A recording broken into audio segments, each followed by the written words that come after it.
there's still some kind of fear of being found out at some level, of being inadequate or wrong or bad. I still flinch when a police car. And these days, I pretty much stay to the speed limit. But you still feel guilty anyway. Afraid be found. Something would be found wrong.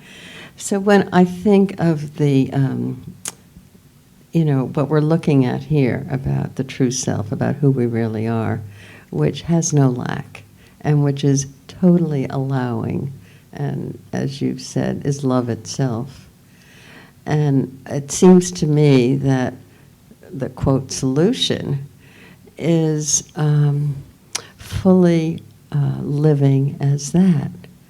But is it? And is this existential fear of lack, it's like much more easy for me to understand the existential fear of death, for example, and annihilation, than this being found wrong or bad or undesirable, or some secret seeping out that I might get caught at, something like all those lack, under the headline of lack. Is that just part of the existential condition of being human, and even living in full awareness or almost full awareness of who we truly are?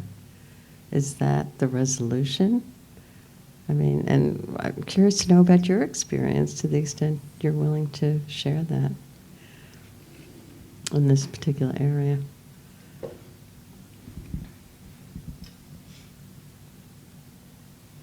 The reason why we're afraid that others will feel that we're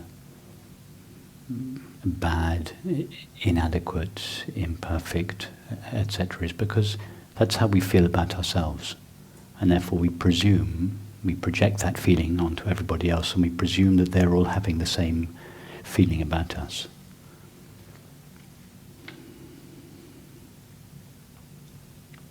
So even in the growing acceptance of more and more of these imperfections. You see, when you say that, when you say the growing acceptance, I detect that acceptance is something that you're doing with your mind, and that getting better and better at it. So don't think of acceptance as a quality that the mind acquires and improves.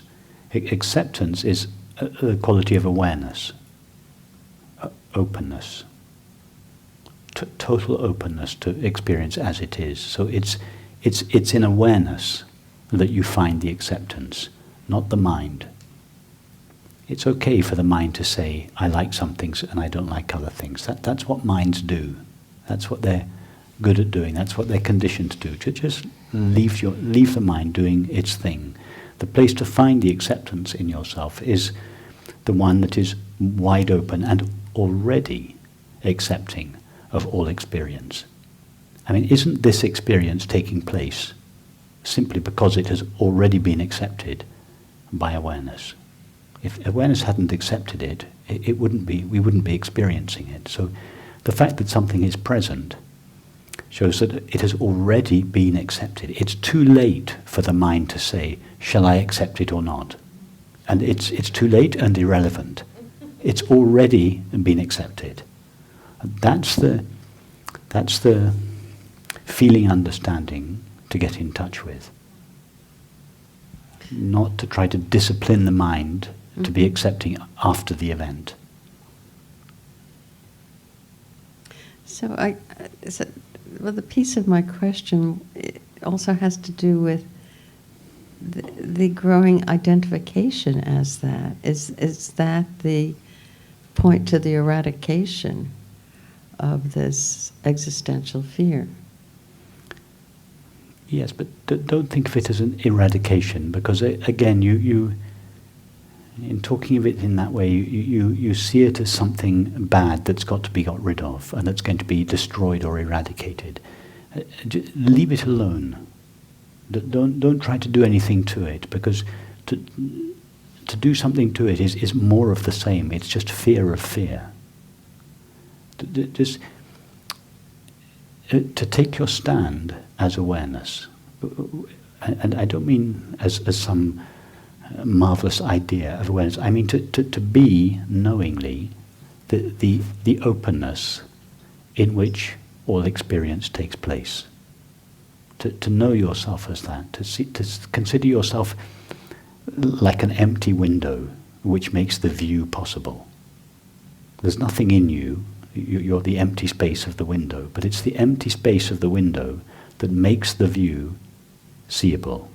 So it is the empty space of yourself, of this openness, that makes all experience possible.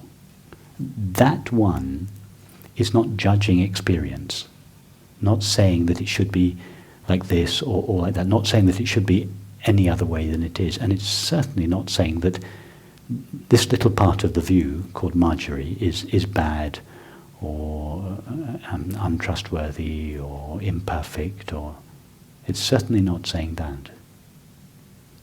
Right, I understand that, yeah. So just in practice, what I would recommend is when you feel these unworthy feelings coming up, the feeling that I'm bad, that I'm unworthy, that I'm unlovable, or whatever form it is in you, just really be with that feeling. Don't do anything. Feel the impulse to avoid it, to try and make it go away, to avoid it, to make it better, to improve it, to all the whole repertoire of things that the mind does in order to push this feeling away or improve it. Be aware of all of that, but just allow the feeling to be totally as it is. In other words, in order to live without lack, we first have to live fully with it. And to live fully, and the same goes for fear. To live without fear, we first have to live with it. And to live with it means to live with it totally. Experience it for what it is and not push it away. So let all these imperfect, unlovable, bad feelings and thoughts that you have about yourself, just allow them to come up, and see that actually you can live with them.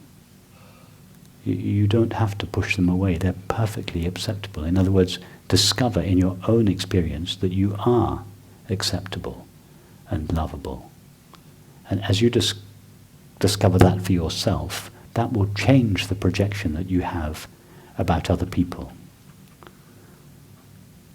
Yeah, it's good. It's like someone who is anorexic and they eat a small meal and feel full. And the feeling of fullness makes a sensation. And in their imagination, they project that sensation so that they think that the other person is looking at them, and that sensation looks like being fat. So that just a sensation of being slightly full as you are after a meal translates not only into the feeling I am fat, but also the presumption that the other people actually see me fat. All right, so, I mean, my own experience, in terms of lack, it's only partly other. It's also, shame. Yes. Whether it involves other or not. But whatever it is in you that you feel shameful or unworthy or whatever it is, and there may be several forms that this kind of sense of low self-esteem show up in your particular case. But in whatever form they show up, you have to really face that. Don't avoid it. Feel the impulse to avoid it, but face it so completely, allow it so completely, welcome it so completely that you see that you are okay with it. Yeah. Yeah. You have to get to the stage where you feel I can live happily with this feeling for the rest of my life. Yeah. I don't need it to go away. Yeah. Well, And beware of turning this into a practice in order to subtly get rid of it. You have to really come to this feeling understanding that the way the body-mind is totally okay. I'm okay with it. And strangely, you'll begin to feel then that you're more acceptable and lovable to other people. Actually, you won't be. You've always appeared the same way, totally acceptable and lovable to other people, but you will feel inside not only that you will feel less shame, more worthy, more lovable, but you'll feel that others look at you in that way as well. yeah. Good. Okay. This is good. Thank you.